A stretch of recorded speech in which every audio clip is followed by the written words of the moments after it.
So let's bring Swee Heng.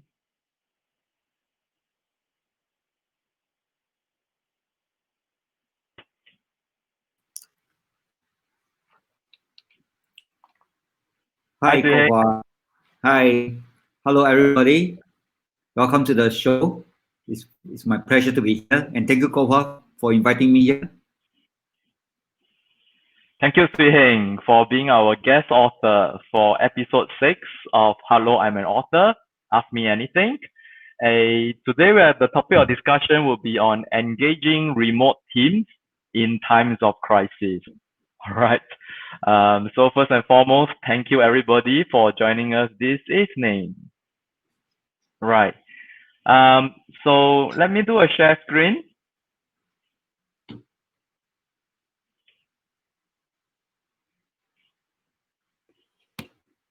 Okay, so that's Swee Heng. Swee Heng is the author of Coaching in the Moment. Right. So if you're watching right now, thank you. Thanks for joining us. Hope you can hear us well. Yep. So if you have any burning questions on this topic of engaging remote teams in times of crisis, kindly type them in the comment box. Then we can invite our guest author, Swee Heng, to respond to them. Also, please help us to share this live video so that your friends can watch and learn together. Yep. And help us to like this video as well. Yep. Just bear in mind, if you're doing a watch party, the comments would actually be contained within watch party, and hence we won't be able to see the comments on our Facebook Live. Okay.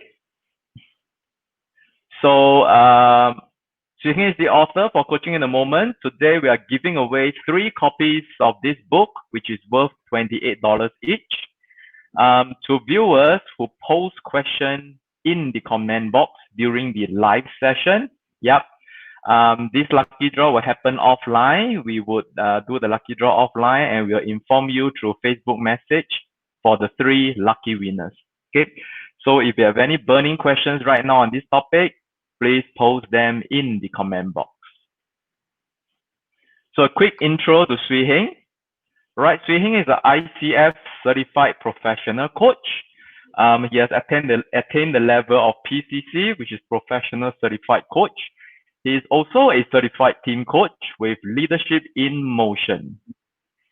He has 10 years of coaching and training leaders in Asia Pacific and 31 years as a practitioner in the public and private sector. And as I mentioned earlier, if you see on the screen, he is also the author for the book Coaching in the Moment, How Busy Leaders Can Make More Impact with Less Time. Okay, so now we would see whether we have any questions on this topic, right? Yep, questions are coming in.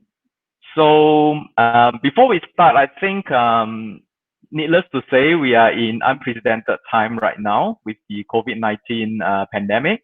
Singapore itself, we have just lifted our circuit breaker measure, and we have just entered into phase 1 this week. And interestingly, we were seeing many companies dashing back to workplace. Although quite a number of the workforce is still working from home, there are companies that were asking their staff to go back to work, right? I hope it's the case of leaders missing their teammates, okay? Or they are finding it really uncomfortable trying to engage and to lead their teams remotely. Yeah. But whatever it is, I think after COVID itself, this will be a new normal that's going to be with us for a long time. Once company realized that, hey, I'm actually getting things done, productivity level can be as high, I could engage my team. And in fact, in a recent survey, we have about 80% of people, of staff, hoping to continue working from home even after the COVID-19 pandemic, right? And as you know, for businesses who are facing tremendous cost pressure right now, many of them, when their lease is up, they would also be starting to consider whether is it time to renew their lease, or should they reduce the lease as maybe part of the workforce can be working remotely, and hence helping them to cut down on their rental overheads. So these are the two forces that's probably going to push us towards remote working in the so-called new normal. All right. So that's the situation we are in right now. Let's look at what are the questions that have come in. Okay. Okay. So Sam Lai has asked us a question. So I'm going to put it on the screen here for us.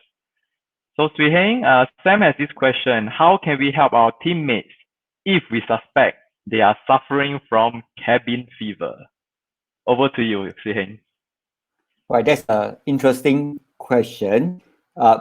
Just before I answer that question, I just want to add on to what Kok Hua says, about this new normal. I think all of us do agree that there's so much positive things working from home.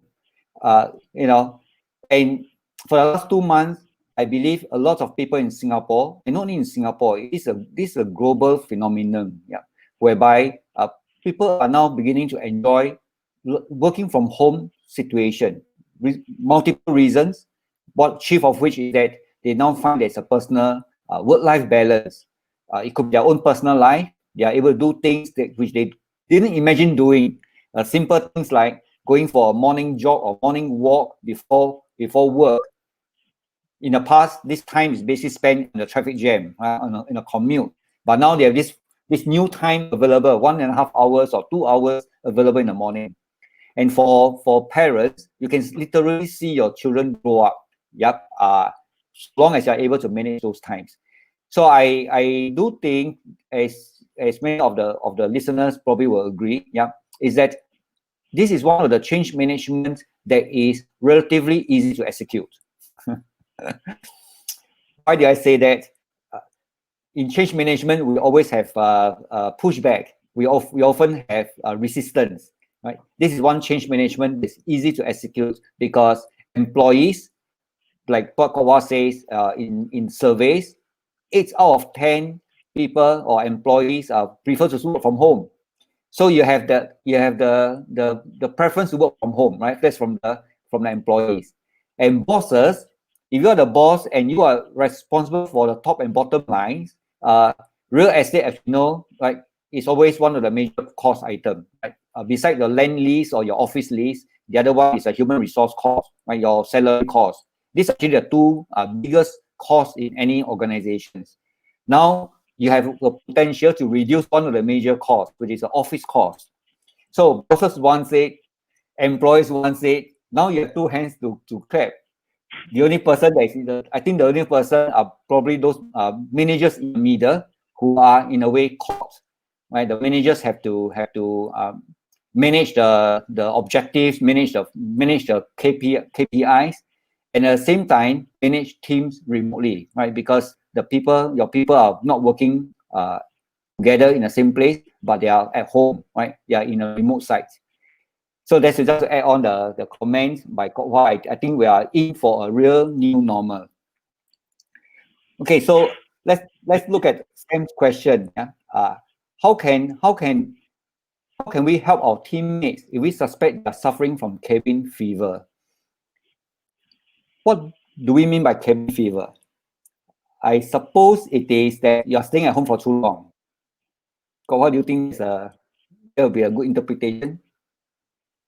Yes, Cabin I think so. Kind of, fatigue from working from home. Right. So how do you prevent cabin fever? I suppose the way is, I mean, okay, I'm just talking about my own experience. I work. There's so many hours I spend at home, right? Because of this COVID and the circuit breaker. How I prevent myself from cabin fever is a daily routine of going outdoor.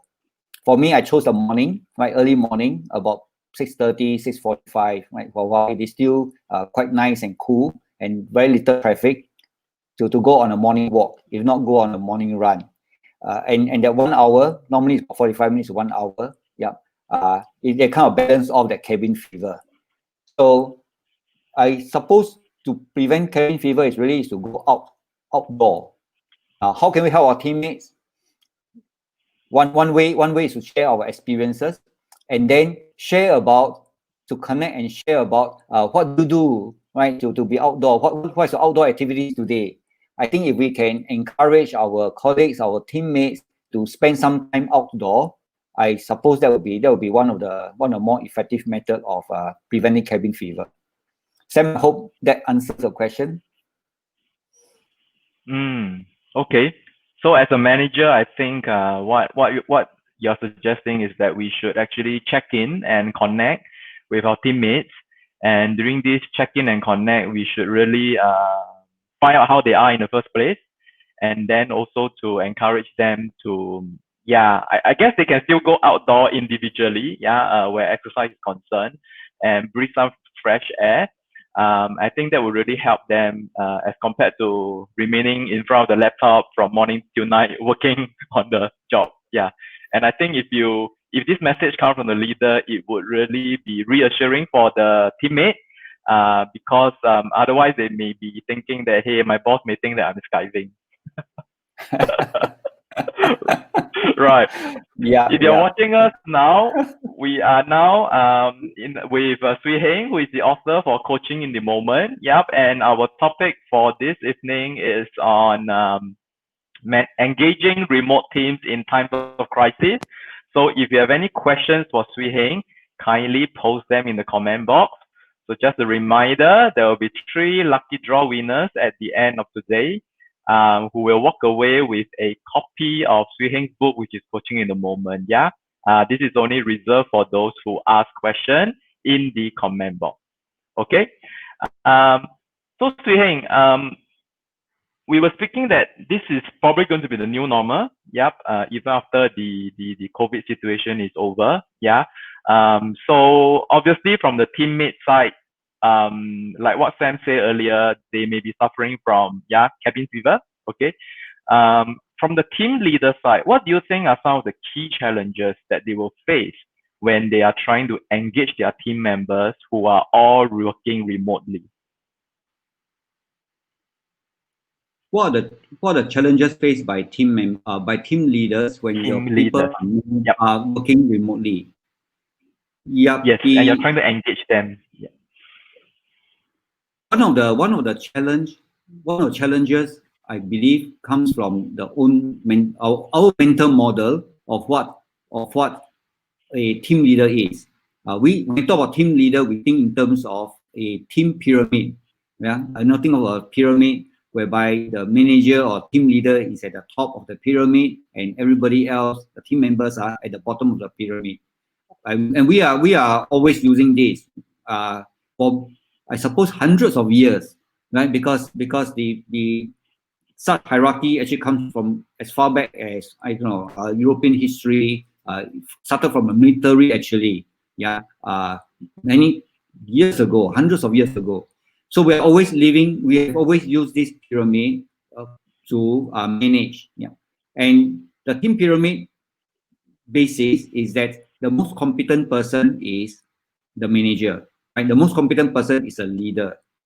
Now that and that pyramid also goes into the line whereby managers, they over time, they like this idea, this notion of management by sites.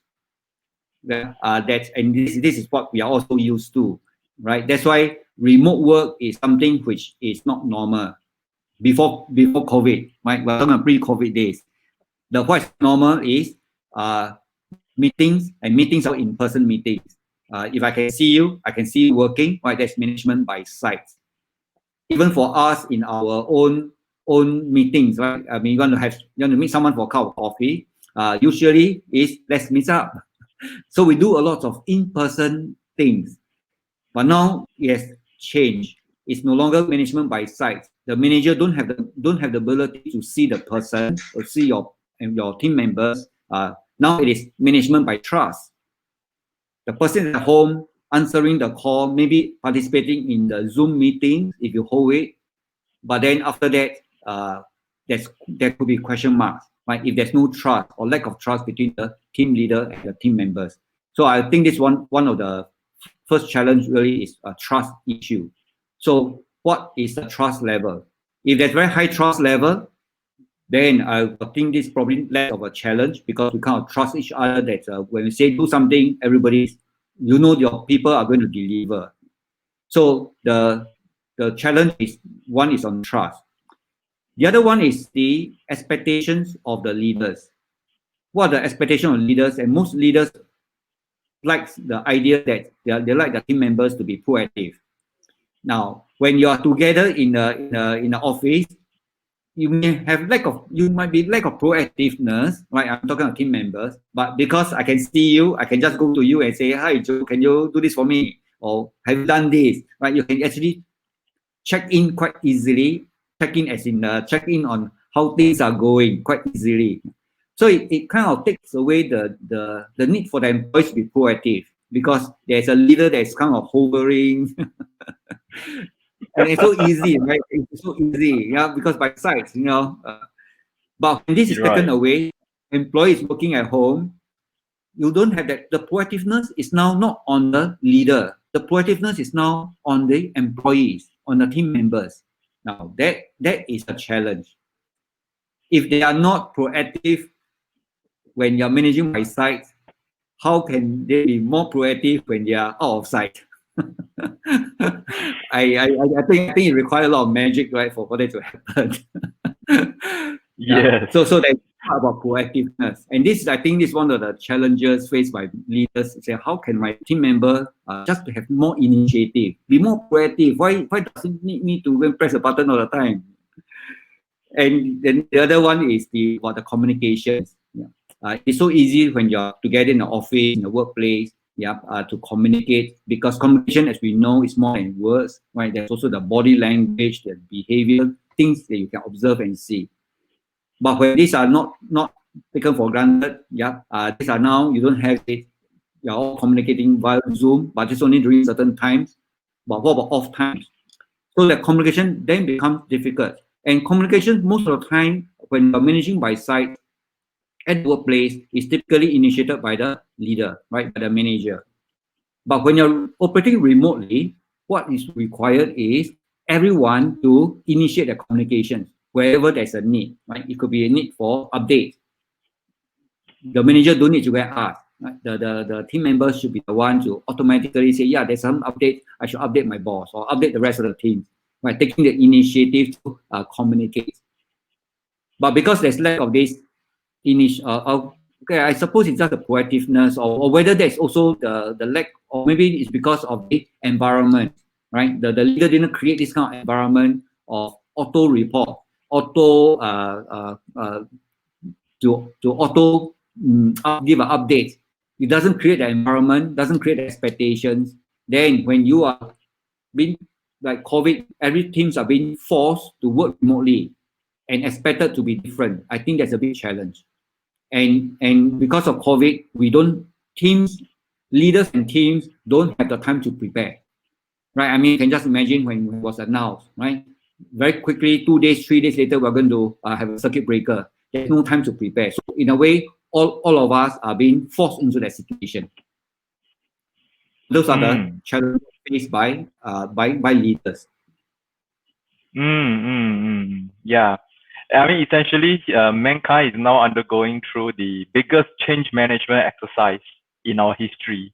It's a huge change that is forced upon us in rapid time. And I think, like what you mentioned, a lot of managers who may be used to management by sight need to then very quickly move into management by trust. Yep. And as you mentioned, it's about how can we then encourage our team members to be more proactive. And therein, I think that lies a challenge as well. So the next question is, so now that team leaders do not see their teammates, right, because of remote working, how can they then ensure accountability?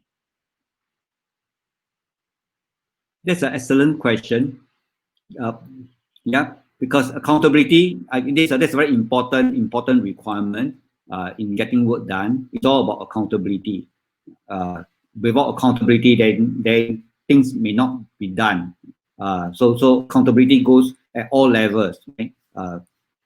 So the question is, when you have teams your team members are operating remotely, then how do you get the how do you implement accountability?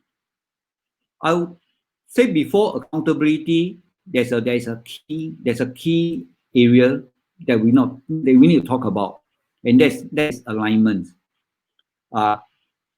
Alignment means that the alignment comes in alignment comes with various dimensions.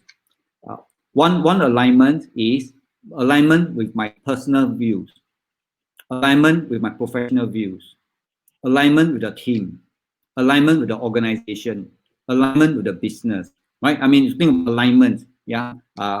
We might be aligned professionally, but I do not align with the team. Maybe because I don't quite agree with the team goals that the leader has set.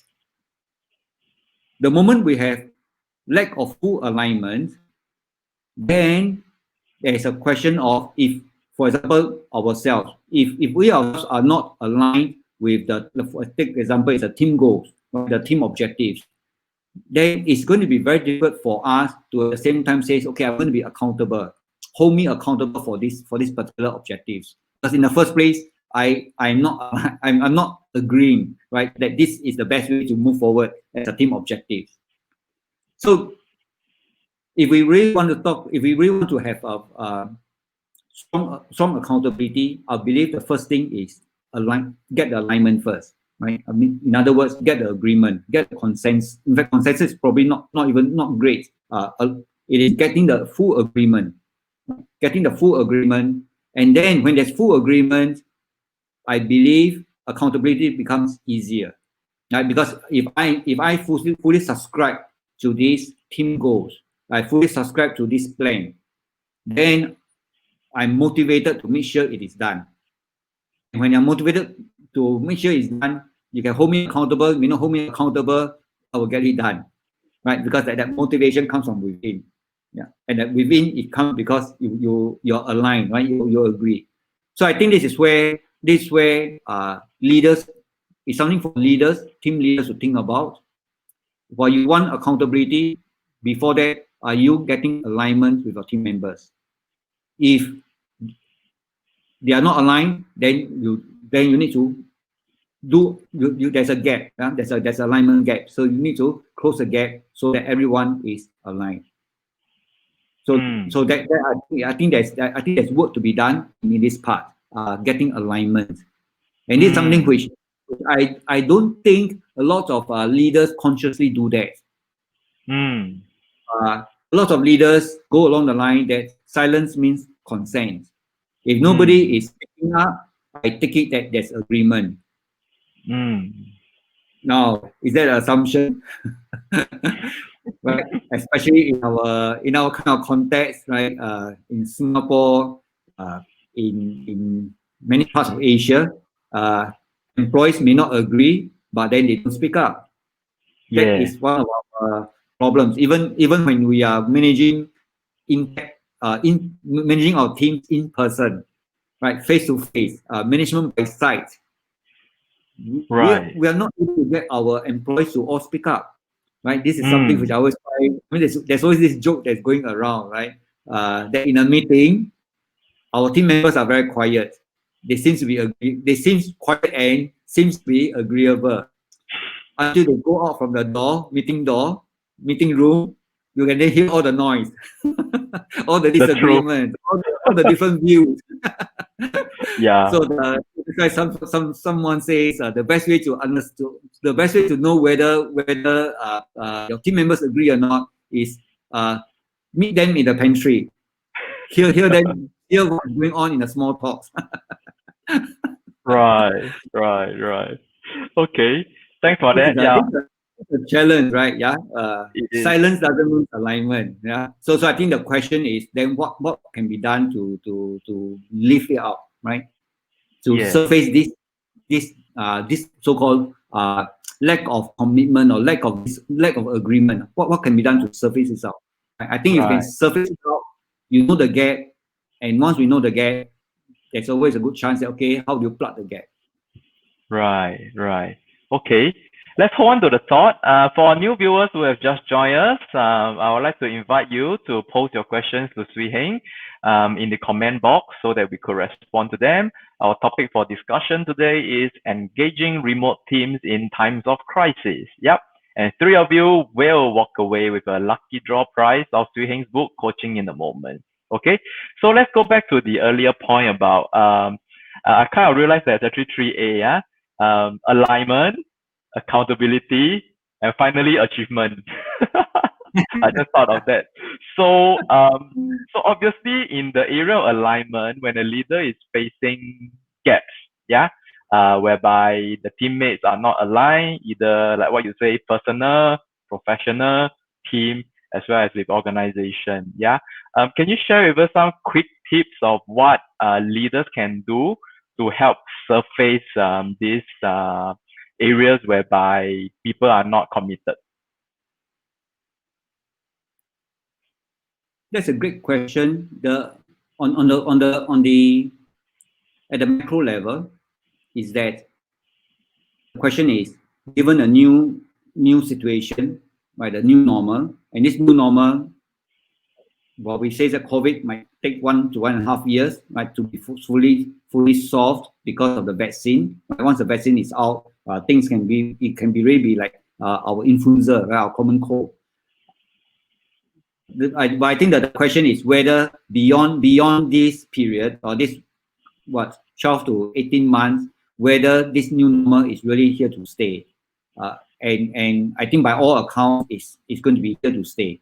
But not totally that the teams will be 100% at home. I think it's going to be somewhere in the middle. Yep, maybe 3 days work in a workplace and 2 days at home or something like that. But I think it's going to be a portion of the week will be spent at home, and I believe this probably on the long term is probably the equilibrium, right? I think you will end up in this spot, which basically means that leaders and managers no longer will have the full team in sight all the time. But what I'm saying is leading remote team is here to stay.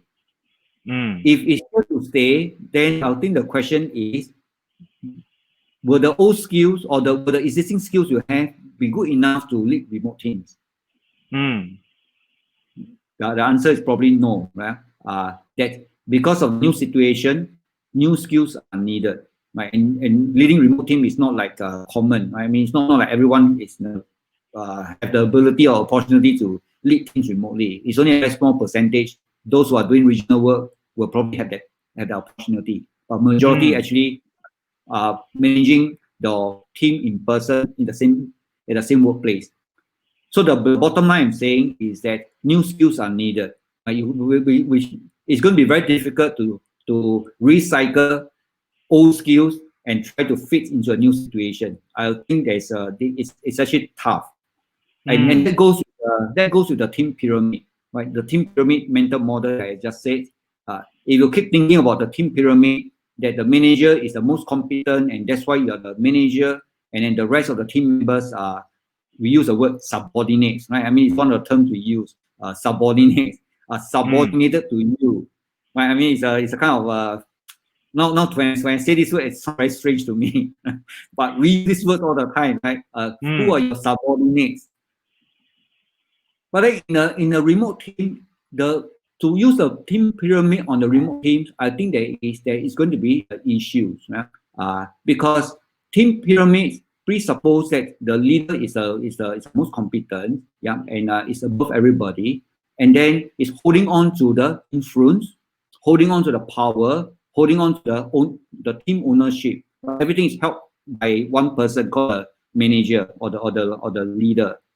Now you try to do that with a remote team. I do think there's going to be pressure, because leaders need to create the condition for people, for your team members to speak up, to step up, and to show up, right? To speak up, to step up, and to show up, especially when you're leading them remotely. Because what you want is that they are at any one time able to speak up. Any one time when they see something is done, they step up, right? This is called proactive, step up, and then show up as an engaged employee, right? Show up as someone who is going to be giving 100% to the team while at work. Right? Now, that's what you want your employees to have, especially in a remote team, because you don't see them all the time. How to make that happen? The way to go, I say, is to have a new mental model, right? I will call it shared leadership, where the leader share the leadership with the people, right? Share the leadership. What do you share? You share by giving some of your influence to your team members. Let them be able to influence each other. Let them have the influencing power, right? Influencing ability to even influence you. That you stand prepared to be influenced by them, right? So share, don't hold on to the influence, share it with your team. Power, right? Hold the power. Let them have the power. I mean, we use the word empower, right? I mean, it's the same idea, except this one essentially is do it more deliberately. Give them the power to decide. Give them that power to make decisions, to take on responsibility, and so on. And then the third one is sharing ownership. Just imagine all your team members own the team. You think that would be magic? For me, I think it's going to be a very different team where all your team members take ownership of the team, right? Take ownership of the team goal, right? So you can share some of this ownership. Don't hold it, just share it. When you start to share we call it IPO, influence, power, and ownership, right? When you share your IPO with your teams, when they receive it, because they receive it, they experience it, they like it, they will give back. How will they give back? They will speak up, step up, and show up. So I see that there is this requirement for leaders to do something, to start doing something different, so that things will be different, felt differently by the employees. Because of this, they will respond differently. Right. So it's a case of we can't be using yesterday's mental model to solve today's or tomorrow challenges. And I think with the current shift towards remote working, a lot of the traditional leadership style of one single leader and multiple subordinates, and the case of the leader always ensuring putting the responsibility for accountability, for alignment on your shoulders or on the leader may not work anymore, right? And what you're saying is that we have to start shifting towards a shared leadership model where then team members will actually hold one another accountable. And that's because you have shared the IPO with them, the influence, the power, and the ownership. And I like what Chris, one of our viewer, Chris, is saying. So Chris says that it's not a question, but she says that her team is working hard to transform the culture and encouraging employees to speak out. Yeah. So like what you say, I think in a remote working scenario where you cannot be seeing employees 24/7, you really need them to be able to speak up, right? And then when they speak up, they also need to step up, and then they need to show up. And all coming from within. It's not a leader standing behind their back and breathing behind them. So I think that is very, very relevant at a point like this. Yep. Cool. So since we are talking about shared leadership, before we go on, okay, for new viewers who have just joined us, if you have any questions on the topic of engaging remote teams in times of crisis, and I'll encourage you to post your question in the comment box. Our guest author today is Tan Swee Heng, who is the author of Coaching in the Moment. Okay. Swee Heng, let me continue. So as we talk about shared leadership, right, the importance of shared leadership as we enter into the new situation of remote working, perhaps my next question would be then, how can organizations support their leaders to adopt shared leadership?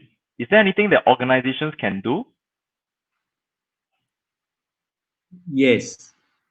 Shared leadership there are similar terms like collective leadership, distributed leadership. The ideas are actually quite similar. Yeah, meaning that the idea of this leadership being shared, being given out to more of the employees to have a share in that. Yeah, so I think that the concept, the idea, that model, right, the mental model is probably quite pretty clear, and we all know why, or all the advantages. The key is really in the know-how, right? How do you do that? So I think it's always one of most important is show us how to do that. I'm associated with a company working very closely with this company called Leadership Emotion. It's based in America, and they have done a lot of work on this. 30 over years of shared leadership, using shared leadership tools and principles in order to enable the team to have this shared leadership quality. And what they have found out is that there are 5 C's, right? There are 5 C's, which we call the 5 essential principles, right? The 5 essential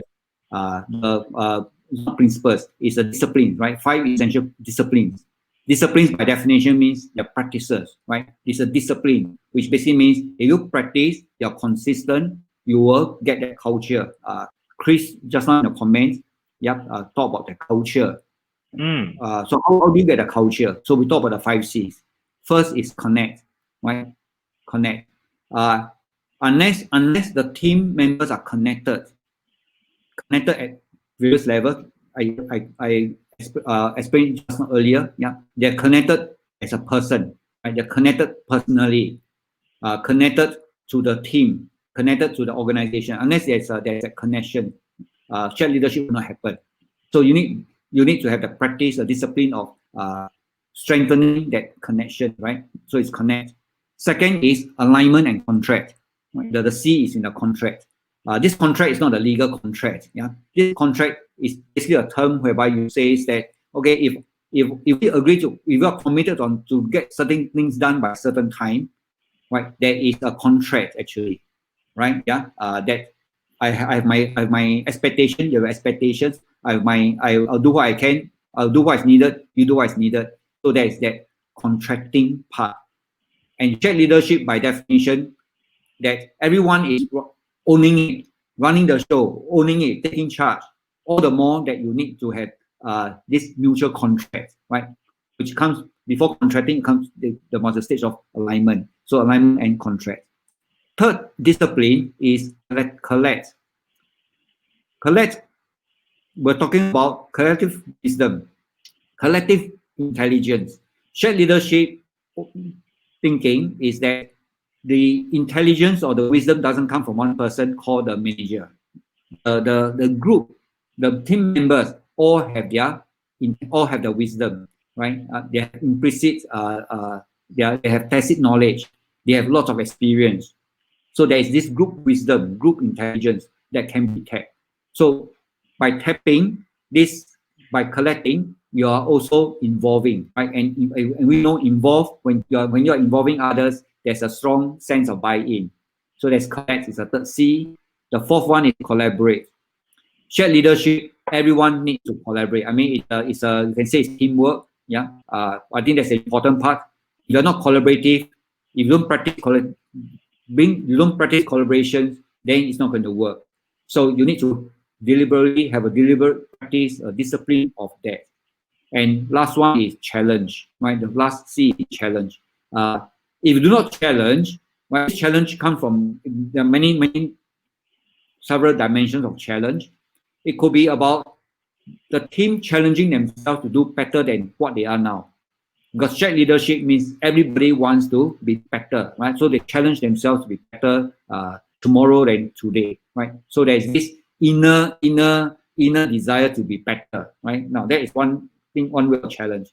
Challenge can also be challenging the way that they do things, right? So they challenge themselves to be more innovative, to think out of the box, right? That's another one of challenge.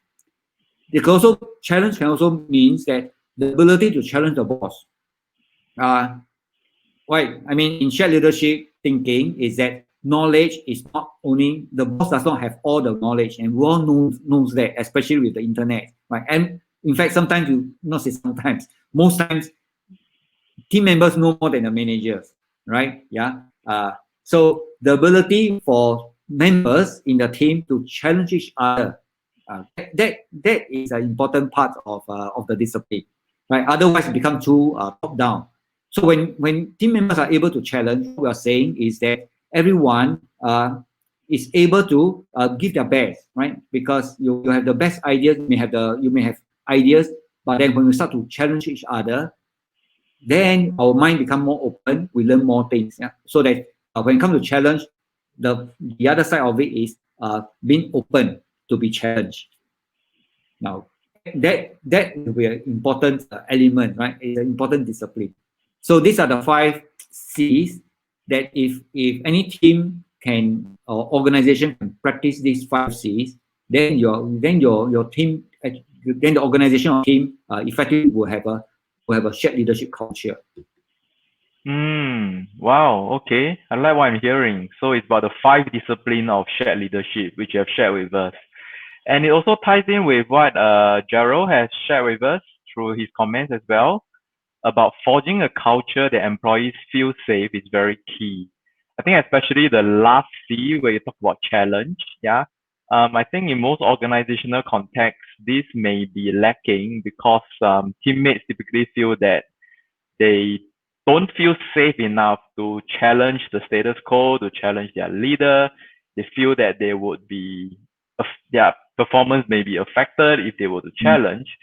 And really, if such courage to challenge is not there, then you realize that the organization does not innovate and does not move fast enough.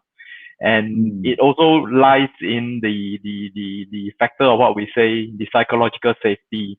How would your teammates feel? How do they feel? Do they feel safe enough to really challenge?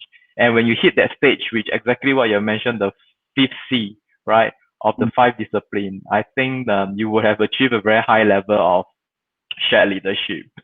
Wow, time flies. Terence, Colin, thanks for joining us. Yeah, we are with Swee Heng, who is the author for Coaching in the Moment.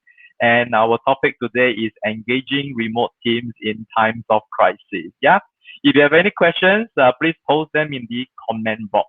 Okay.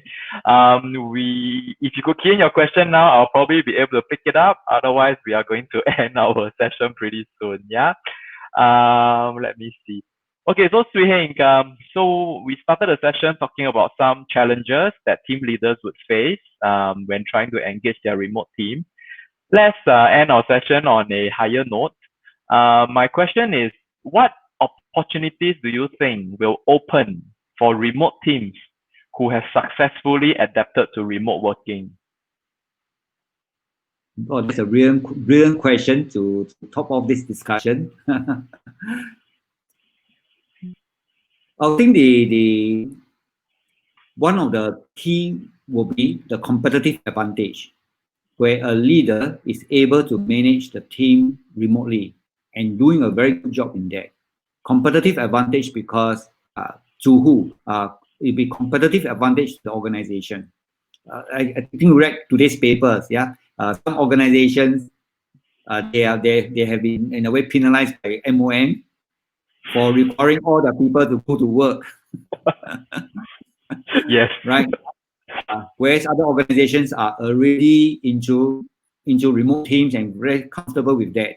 I think the competitive advantage will be that if people want more time at home, and it is a good thing to me, I think this change is for the better, right? Going back to where it matters. I mean, sad as maybe some people are working very hard before sunlight and come back in the night, yeah, and missing out on so much things that's happening in the family, yeah. So I think the COVID situation is causing us to recalibrate, reprioritize, refocus, and I think it is good for mankind, right? It's good for society in general. So organizations that are able to make a turn, right? I read somewhere someone used I was on LinkedIn and someone used this word pivot, right? Pivot, right? Able to pivot. I thought that was a beautiful term used, yeah, that organizations are able to pivot successfully or have a competitive advantage because you're going to be able to attract more people. Organizations that still retain this management by site, I think if you are looking for new employees, if new employees have a choice and wants more time at home, they probably won't want to join you. So there will be, you may not be attracting the right type of people. And that is competitive advantage at the organization. At the team managers level, competitive advantage comes in the way of your ability to get the work done more effectively, right? Because you are able to share leadership, you are able to get everyone to pull their own weight, that you will in turn turn out better results. So that will be the advantage for the leader. And then because of your ability to share the leadership, I believe the people will also enjoy being under your leadership. And the whole team flourish, yeah, and not okay, not doesn't use a perish, but I mean, Flourish or perish. Flourish. Yeah, and you perform, right? You perform in spite of that you're not able to see them face to face. It's because you yourself, as a leader, is able to pivot, right? Pivot towards this shared leadership mental model. Wow. Okay. So, in other words, it's not about will you do that? If a situation requires, I think everybody needs to do that. It's the same as digital technology, right? Talking about the digital age. It's not about whether you want or don't want. I think it's about when. Yeah. So I think I'll say that leading remotely is also it's not about whether it will happen. It's already happening. I think it's about whoever is able to adapt and change faster will be ahead of the game. So that's my encouragement. You see the change is pretty permanent, you might as well start getting into that direction, right? The sooner you are there, I think the team and the organizations and the people will benefit more. Wow. Thanks for the very, very encouraging note. I think, like what you say, the COVID-19 situation presents a very unique opportunity for organizations to pivot, yeah? And it is no longer a case of whether is you want to pivot or you don't want to pivot. It's between whether do you want to flourish or do you want to perish, yeah? And if you adapt successfully, you will realize that it is a win-win-win situation, isn't it? So your teammates enjoy more, they are more engaged, they are more aligned. The team leader, by using shared leadership, you actually find that the burden on your shoulders is lighter now because everyone is pulling the weight. And in the end, the organization benefits, right? In terms of your competitive advantage, your business performance, where you see the entire organization moving together and sharing the workload rather than typically on the few leaders within the organization. Yeah. So I think, well, that's a really good ending for us. Yep. So before our time is 8:49, before we end, I just want to have a couple more slides to share with you. So for any of you who is keen to get in touch with Swee Heng, yep, this is his email as well as his LinkedIn profile. So if you would like to bring out your phone, you can actually scan the QR code and that will link you to the LinkedIn page of Swee Heng. All right. And Swee Heng mentioned that he is with this organization called LIM, which stands for Leadership in Motion. This is a global organization, and right now they have started this workshop called Leading Teams Remotely with Shared Leadership. Yep. There's a run coming up in August, 18th and 25th of August. So if you are keen, if you are a team leader and you're really wondering how can you practice shared leadership, how can you engage your team remotely, how can you ensure alignment, how can you improve accountability, this is the workshop that you need to sign up for. Again, there's a QR code on the screen. You can just scan and it will bring you to the page over there. All right. So next week, announcement. Yep. Next week, hello, I'm an author. Ask me anything. We are into our episode number 7. Yep. And the topic was on time mastery in times of crisis. We are very happy to invite two doctors with us next week. One is Dr. Kumaran, he's a PhD doctor, and we also have Dr. Eugene, who is a medical doctor. Two of them are the co-authors of Street Smart Strategies for Time Mastery. Yep. So if you're finding yourself time-starved in this current remote working, where you got to manage many things and many distractions competing for your attention, do join us next week, next Thursday. That's on the 11th of June at 8 p.m. All right. And yeah, lastly, before we end, you are free to leave your comment. We'll deeply appreciate that in the comment box on your experience for this session today. And continue to share this video. While it's not live, your friends can continue to learn and watch the replay. Like us, like our video. And if you are interested to purchase any of the books from Candid Creation Publishing, you can just head off to our website. The link is on the slide itself. Okay, so before we end, I just want to thank all of you for spending a very precious evening with us. Yep, learning together with Swee Heng on the topic of engaging remote teams in time of crisis. Yep, this is a very new situation, a situation that comes very fast as well. If you are a team leader and you're struggling, do not be too hard on yourself. It is not too late, and in fact, it's the perfect time for us to change and to adapt what Swee Heng has taught us about shared leadership. Yeah, it is still in time to make a change. Swee Heng, any parting words for our viewers before we end? We are in a new beginning. It's going to be very exciting. So it is adapt fast. Yeah, that'll be my parting words. Okay, adapt fast and you will prosper earlier. All right. So last but not the least, I want to thank Swee Heng for investing your evening as well to be with us on Hello, I'm an Author, Ask Me Anything, sharing your expertise and your insights on this topic. Thank you, Swee Heng.